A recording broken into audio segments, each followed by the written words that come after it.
तो अभी तक हमने जो डिस्कस किया है वो है variables, comments, type inference, type annotation, type alias, variables and print statement कि प्रिंट फंक्शन कैसे वर्क करेगा। स्टेटमेंट नहीं कहेंगे, इसे बोलेंगे प्रिंट फंक्शन। यहाँ पे हमने प्रिंट फंक्शन के थ्रू एक और चीज़ डिस्कस की है जिसे हम बोलते हैं वेरिएडिक पैरामीटर्स। तो हम एक बार डिस्कस कर लेते हैं इसको भी। where address is a string type तो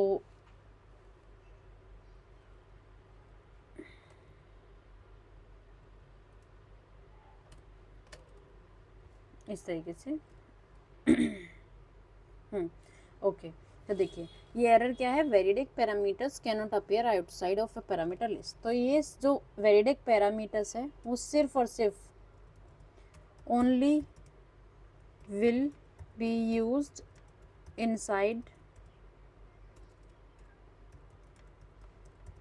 फंक्शन पैरामीटर्स, कि फंक्शन के पैरामीटर के अंदर, कि ये प्रिंट क्या है, एक फंक्शन है। तो हम एक काम करते हैं, हम इस प्रिंट की डेफिनेशन पे जाते हैं, इससे डॉक्यूमेंटेशन में प्रिंट की इस फंक्शन को हम कॉपी करते हैं और इसको हम अपने यहाँ पे पेस्ट करते हैं और हम इस आइटम का नाम चेंज करते हैं address and it will be string.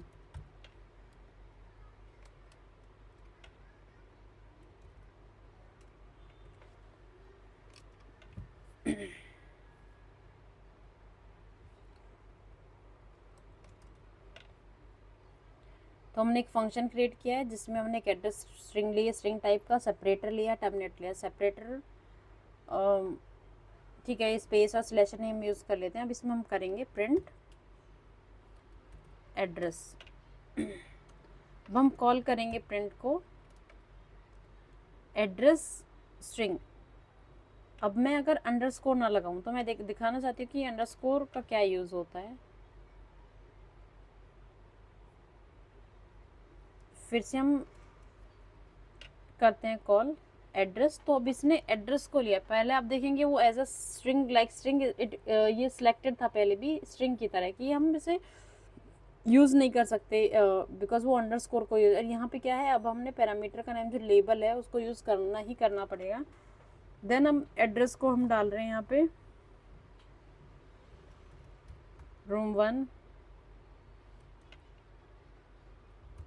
Room 2, 3, 4, 1, 2, 3, 4। अब देखिए रूम 1, रूम 2, रूम 3, रूम 4 इसने प्रिंट कर दिया एक वेरिडिक पैरामीटर। तो इस तरीके से हम यूज़ कर सकते हैं। और यही चीज़ अगर मैं प्रिंट फंक्शन के थ्रू कराऊँ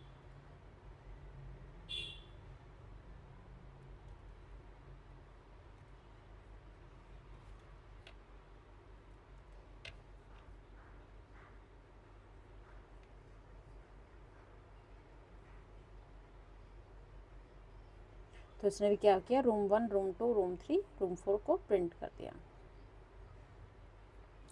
तो ये था वेरिडिक पैरामीटर के बारे में कि मैं जस्ट क्या आपके साथ डिस्कस करना चाहती थी कि हम अंडरस्कोर का क्या यूज़ होता है। और मैं अगर अंडरस्कोर यूज़ कर रही हूँ क्योंकि हमारा आइटम्स में क्या था, अंडरस्कोर था ऑलरेडी, यहाँ पे अंडरस्कोर है। अंडरस्कोर जब मैं यूज़ कर रही हूँ तो मुझे यहाँ पे आइटम्स लिखने की ज़रूरत नहीं है। और यहाँ पे मैं क्या लिख रही हूँ, एड्रेस, क्योंकि मैंने एड्रेस के सामने से अंडरस्कोर को रिमूव कर दिया है। तो और वेरिडिक पैरामीटर हम आउटसाइड नहीं यूज़ कर सकते हैं और ये इन पैरामीटर को सिर्फ हम फंक्शन के पैरामीटर के अंदर यूज़ कर सकते हैं, यानी कि फंक्शन के पैरेंथेसिस के अंदर ही हम यूज़ कर सकते हैं इसको, बाहर हम लोकल स्कोप में यूज़ नहीं कर सकते हैं। तो ये था वेरिडिक पैरामीटर्स। उसके बाद है कांस्टेंट।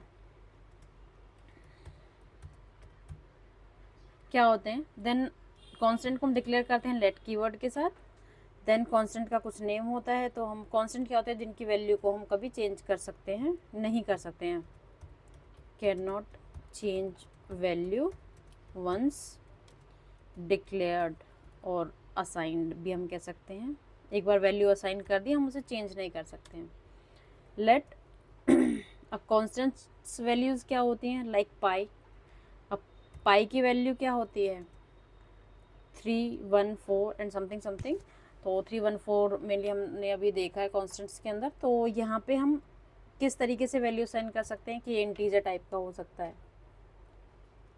और ये इंटीजर का नहीं होगा, ये फ्लोट हम वेरिएबल लेंगे, क्योंकि ये फ्रैक्शनल में इंटीजर क्या होते हैं, जो होल नंबर्स होते हैं। तो हम डाटा टाइप्स को डिस्कस करते हैं। लेट एज किस टाइप में होगी, इंटीजर। Integer equals to 30। तो ये होल नंबर्स होते हैं, ये फ्रैक्शन में होते हैं।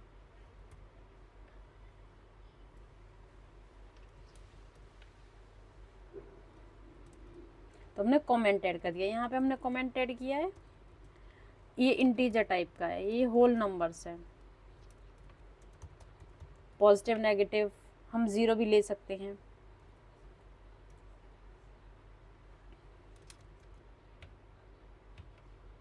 -30,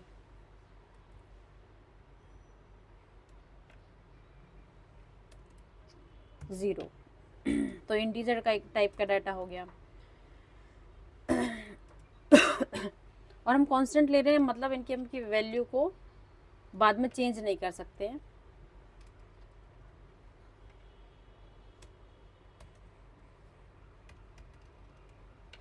तो यहाँ पे हम देख रहे हैं कैन नॉट फाइंड, ओके, अगर कोई नंबर है नहीं, ये भी आप देख सकते हैं कि अगर मैंने नंबर को यूज़ किया, इसे हम इसको हमने कब स्टडी किया था कि अगर कोई वेरिएबल या कांस्टेंट मैंने डिक्लेयर ही नहीं किया है और उसे मैं यूज़ नहीं कर सकती, num1 कुछ है नहीं, मैंने डिक्लेयर कहीं किया नहीं और मैं उसे यूज़ कर रही हूँ, तो नंबर को हम फाइंड कर नहीं सकते अपने स्कोप में, यानी कि वो आपको पहले डिक्लेयर करना पड़ेगा, like either let either var, या तो वेरिएबल की तरह डिक्लेयर करना पड़ेगा या कांस्टेंट की तरह देखना पड़ेगा। और यहाँ पे आप देख सकते हैं कि मैंने ऑलरेडी एज को डिक्लेयर किया हुआ है विद नंबर 50, और नंबर हमने टाइप एलियास क्रिएट किया था, और यहाँ पे मैंने एज को फिर से एज इंटीजर डिक्लेयर कर दिया। तो वो कह रहे हैं कि इनवैलिड रीडिक्लेरेशन ऑफ एज, की आप एक बार डुप्लीकेट क्रिएट नहीं कर सकते, एक बार हमने एक वेरिएबल का नाम जो डिक्लेयर कर दिया उसको फिर से रीडिक्लेयर नहीं कर सकते। तो इसको हम चेंज करके बोल देंगे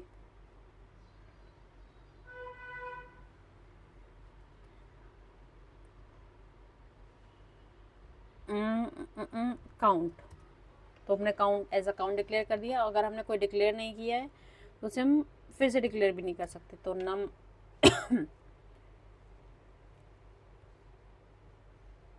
तो ये था num2। अब num2, और ये ऑलरेडी एक लेट है तो इसकी वैल्यू को हम चेंज नहीं कर सकते, एक बार हमने डिक्लेयर कर दिया है। तो इस तरीके से हम वैल्यू को डिक्लेयर नहीं कर सकते। अगर हमें वैल्यू को डिक्लेयर करना है तो यहाँ से अगर मैं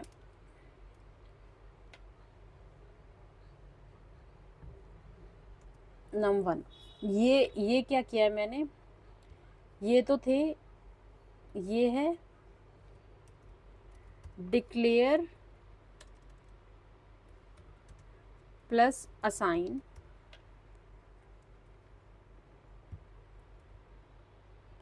और ये है फर्स्ट डिक्लेयर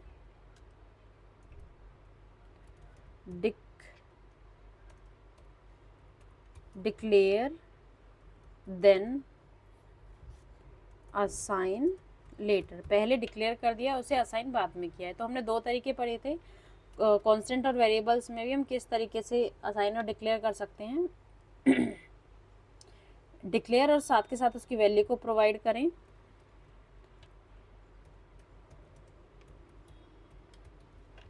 और दूसरा था डिक्लेयर कर दें देन असाइन लेटर।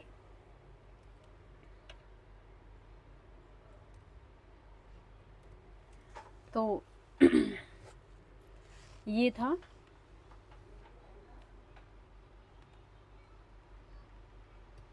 वेरिएबल और कांस्टेंट को असाइन एंड डिक्लेयर के बारे में। हमने कमेंट्स को भी देख लिया। अब कमेंट्स में हमने मल्टीलाइन कमेंट्स को देखना बाकी है। ऑटोमेटिकली इसने ले लिया, और अगर ये नहीं लेता है तो उसके बाद मैं क्या करूँगी, /, और